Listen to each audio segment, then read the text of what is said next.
Friends, আমার ব্লগে তোমাদের স্বাগত। দেখো আজকে সকালটা কতটা সুন্দর লাগছে। বাইরের গাছপালা দেখো। এই গাছে না শীতকালে অনেক রকমের পাখি আসে। তো আমি এবার একটু ঠাকুর দর্শন করে নিলাম সকালে উঠে।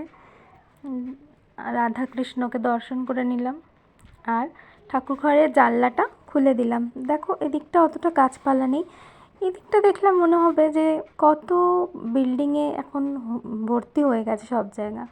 তো এবার একটু কিচেনে এসে চলে এলাম। তো কিচেনে এসে একটু চায়ের জন্য দুধ গরম করব আর ইন্ডাকশানে দুধটাকে বসিয়ে দেবো চা হওয়ার জন্য। তো দুধটা একটু ফুটে গেলে আমি চা পাতা দিয়ে দিলাম। তো দেখো চা হচ্ছে। শীতকাল কি গরমকাল আমার চাটা খুব প্রিয় জিনিস। সকালে উঠে না খেলে এনার্জি লাগে না।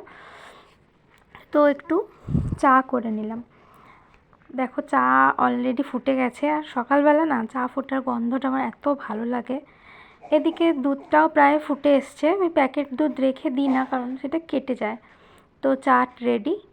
তো চা খেয়ে আমি আবার কিচেনে চলে এসেছিলাম, কারণ আমার ছেলের বেরোনোর ছিল, আমার হাজব্যান্ডের বেরোনো ছিল। তো সঙ্গে সঙ্গে তাড়াতাড়ি করে তরকারি করে আর একটু ডিম ভেজে নিয়েছিলাম।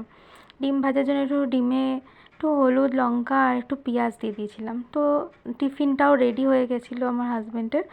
তো এবার আমি রেডি হয়ে নিচ্ছিলাম, কারণ ছেলেকে নিয়ে স্কুলে বেরোনো ছিল। তো আমি একটু মুখে ময়শ্চারাইজার লাগিয়েছিলাম, কারণ স্কিনটা খুব ড্রাই লাগছিল। আর এদিকে ততক্ষণ ছেলের খাওয়াও কমপ্লিট হয়ে গেছিলো। আর একটুখানি লিপ বাম লাগিয়ে নিলাম।